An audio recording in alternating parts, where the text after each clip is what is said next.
الحمد لله رب العالمين والصلاة والسلام على قائد الغر المحجلين نبينا محمد وعلى آله وصحبه أجمعين وبعد.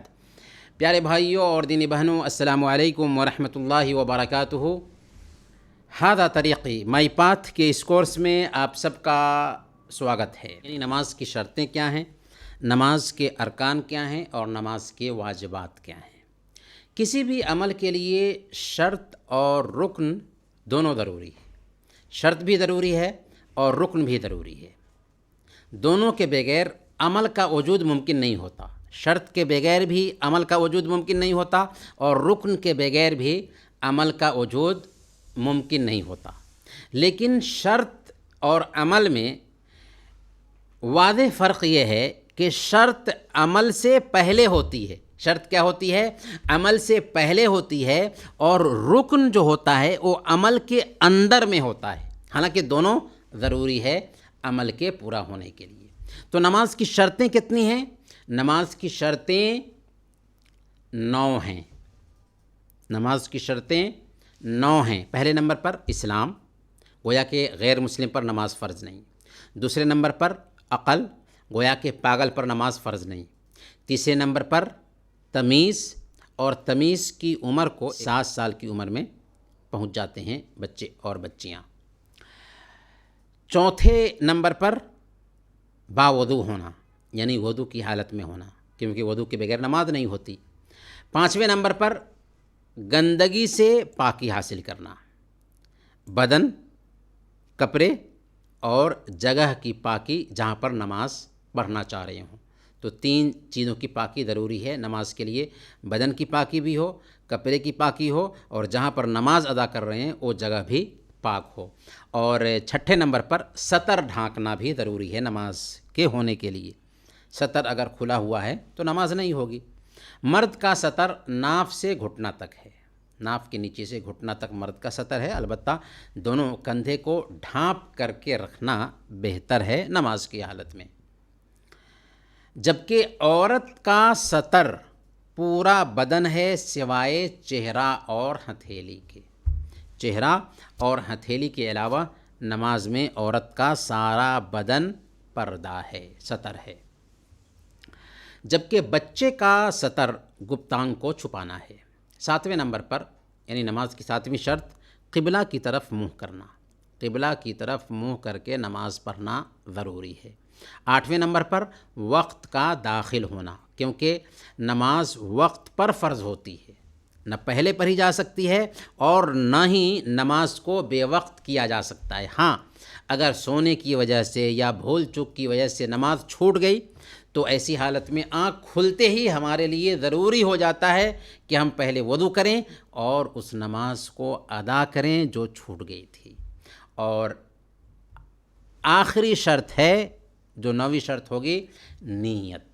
اور نیت کیا ہے؟ دل کے ارادہ کا نام ہے. نیت کے الفاظ بولے نہیں جاتے بلکہ دل میں ارادہ کیا جاتا ہے. النیت امر قلبی، نیت دلی معاملہ ہے. انما الاعمال بالنیات، عملوں کا دار و مدار نیت پر ہوتا ہے اور نیت دل کے ارادہ کا نام ہے. یہ ہے نماز کی شرطیں. نماز کے ارکان کتنے ہیں؟ نماز کے ارکان 14 ہیں. پہلے نمبر پر طاقت ہو تو کھڑا ہونا. گویا کہ اگر طاقت رکھنے والا کوئی آدمی ہے اس کے باوجود بھی بیٹھ کر نماز پڑھتا ہے تو فرض نماز ہے تو اس کی نماز ہی نہیں ہوگی. اور اگر نفلی نماز ہے یا سنت نماز ہے تو اس کو آدھا ثواب ملے گا. دوسرے نمبر پر تکبیر تحریمہ کہنا، یعنی سب سے پہلے جو اللہ اکبر کہتے ہیں اس کو نماز شروع کرنے کے لیے اس کو تکبیر تحریمہ کہا جاتا ہے، جو نماز کا رکن ہے. اس کے بغیر نماز نہیں ہوتی. تیسرے نمبر پر سورہ فاتحہ پڑھنا. اللہ کے نبی صلی اللہ علیہ وسلم نے ارشاد فرمایا، لا صلاۃ لمن لم یقرأ بفاتحۃ الکتاب، جس نے سورہ فاتحہ نہیں پڑھی اس کی نماز نہیں ہوتی. تو سورہ فاتحہ پڑھنا بھی ضروری ہے. چوتھے نمبر پر رکوع کرنا. رکوع کرنا نماز کا رکن ہے، اس کے بغیر نماز نہیں ہوتی. 5ویں نمبر پر رکوع کے بعد قوما میں سیدھا کھڑا ہونا. رکوع سے اٹھنے کے بعد قوما میں سیدھا کھڑا ہونا بھی نماز کا رکن ہے۔ اور چھٹے نمبر پر 7 انگوں پر سجدہ کرنا، دونوں ہاتھ، دونوں گھٹنے اور پیر کی دونوں انگلیاں، دونوں پیر کی انگلیاں اور پیشانی ناک کے ساتھ، تو 7 انگوں پر سجدہ کرنا۔ 7ویں نمبر پر سجدہ سے سر اٹھانا، سجدہ کرنا بھی نماز کا رکن ہے اور سجدہ سے سر اٹھانا بھی نماز کا رکن ہے۔ 8ویں نمبر پر دونوں سجدوں کے بیچ بیٹھنا، دونوں سجدوں کے بیچ بیٹھنا یہ بھی نماز کا رکن ہے، بیٹھنا ضروری ہے دونوں سجدوں کے بیچ۔ اور 9ویں نمبر پر نماز کے تمام کاموں میں اطمینان کا ہونا، اگر کوئی آدمی جلدی نماز ادا کرتا ہے تو اس کے اندر اطمینان نہیں رہا اور اس طریقے سے اس کی نماز نہیں ہوگی۔ اسی وجہ سے اللہ کے نبی صلی اللہ علیہ وسلم نے ایک صحابی کو 3 مرتبہ لوٹایا تھا کہ جاؤ نماز پڑھو، تو نے نماز نہیں پڑھی، جاؤ نماز پڑھو، تو نے نماز نہیں پڑھی، جاؤ نماز پڑھو، تو نے نماز نہیں پڑھی، کیونکہ انہوں نے نماز میں جلد بازی کی تھی۔ 10ویں نمبر پر ارکان میں ترتیب کا ہونا، یعنی جس ترتیب سے نماز کے ارکان ہیں اسی ترتیب سے نماز کی ادائیگی ضروری ہے، تو ارکان جو ہیں ان ارکان کو ترتیب سے بھی ادا کرنا ضروری ہے۔ اور 11ویں نمبر پر آخری تشہد، آخری تشہد یعنی سلام پھیرنے کے لیے جو تشہد کرتے ہیں وہ تشہد نماز کا رکن ہے، لیکن پہلا جو تشہد ہوتا ہے 2 رکعت کے بعد یہ نماز کا رکن نہیں ہے بلکہ نماز کا واجب ہے، جس کے بارے میں ہم آگے بات کریں گے۔ تو آخری تشہد یہ 11واں رکن ہے۔ 12واں رکن آخری تشہد کے لیے بیٹھنا، آخری تشہد پڑھنا اور پھر آخری تشہد کے لیے بیٹھنا، دونوں نماز کا رکن ہے۔ اور تشہد کیا ہے؟ التحیات للہ والصلوات والطیبات، السلام علیک ایھا النبی ورحمۃ اللہ وبرکاتہ، السلام علینا وعلی عباد اللہ الصالحین، اشہد ان لا الہ الا اللہ واشہد ان محمدا عبدہ ورسولہ۔ 13ویں نمبر پر نبی صلی اللہ علیہ وسلم پر درود بھیجنا، یہ بھی نماز کا رکن ہے۔ اگر کوئی آدمی درود شریف نہیں پڑھتا ہے تو اس کی نماز نہیں ہوگی۔ اور 14ویں نمبر پر دونوں طرف سلام پھیرنا، دونوں طرف سلام پھیرنا، السلام علیکم ورحمۃ اللہ، السلام علیکم ورحمۃ اللہ، یہ بھی نماز کا رکن ہے۔ ہاں یہاں پر ایک بات یاد رکھیں کہ اگر کسی کو تشہد یاد نہیں ہے یا درود یاد نہیں ہے، جیسے کہ نیا آدمی توبہ کیا ہے یا کوئی نیا مسلم ہے، تو اس کو چاہیے کہ جلد سے جلد ان چیزوں کو سیکھنے کی کوشش کرے، لیکن اگر موقع ملا اس کے باوجود بھی نہیں سیکھا تو بعد میں اس کی نماز نہیں ہوگی۔ نماز کے یہ ارکان ہوئے۔ نماز کے واجبات کیا ہیں؟ نماز کے واجبات 8 ہیں۔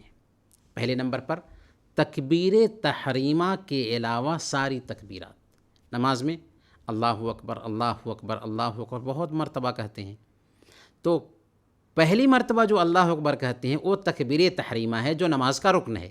اس کے بعد جو بھی اللہ اکبر ہے وہ کیا ہے؟ واجبات ہیں۔ دوسرا واجب امام اور منفرد یعنی امام کا اور اکیلے نماز پڑھنے والے کا سمع اللہ لمن حمدہ کہنا۔ تیسرا واجب سب لوگوں کا ربنا ولک الحمد کہنا۔ چوتھا واجب رکوع میں 1 مرتبہ سبحان ربی العظیم، 1 مرتبہ سبحان ربی العظیم کہنا واجب ہے۔ اور 5ویں نمبر پر سجدہ میں 1 مرتبہ سبحان ربی الاعلی کہنا واجب ہے۔ اور دونوں سجدوں کے بیچ رب اغفر لی، رب اغفر لی، رب اغفر لی کہتے ہیں تو 1 مرتبہ دونوں سجدوں کے بیچ رب اغفر لی کہنا بھی واجب ہے۔ اور 7واں واجب ہے پہلا تشہد۔ ہم نے کہا کہ آخری تشہد نماز کا رکن ہے اور پہلا تشہد جو ہے نا نماز کا رکن نہیں بلکہ واجب ہے۔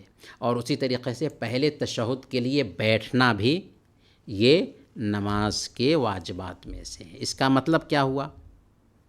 اس کا مطلب یہ ہوا کہ اگر کسی کا پہلا تشہد چھوٹ جاتا ہے تو اتنا بڑا مسئلہ نہیں ہے، لیکن آخری تشہد یہ نماز کا رکن ہے. اسی لیے ہم واجبات اور ارکان کو جاننے کے بعد ایک اہم قاعدہ جان لیتے ہیں.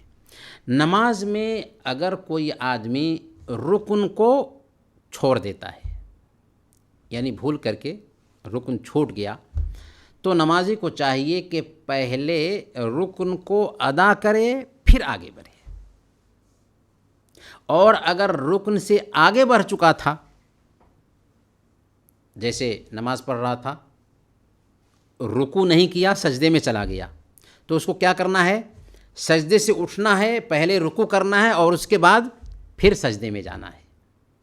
اگر وہ آگے بڑھ چکا تھا تو ایسی حالت میں کیا کرے گا؟ اپنی نماز میں سے ایک رکعت ڈیلیٹ کر دے گا. 4 رکعت نماز پڑھی تو وہ سمجھے گا کہ ہماری 3 ہی رکعت ہوئی، ایک رکعت ڈیلیٹ کر دے گا اور اضافی ایک رکعت ادا کرے گا. پھر سجدے سہو کر کے سلام پھیر دے گا.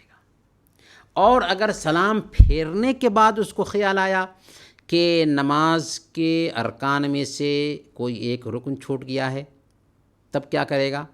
ایک رکعت ادا کرے گا اور سجدے سہو کر کے سلام پھیر دے گا.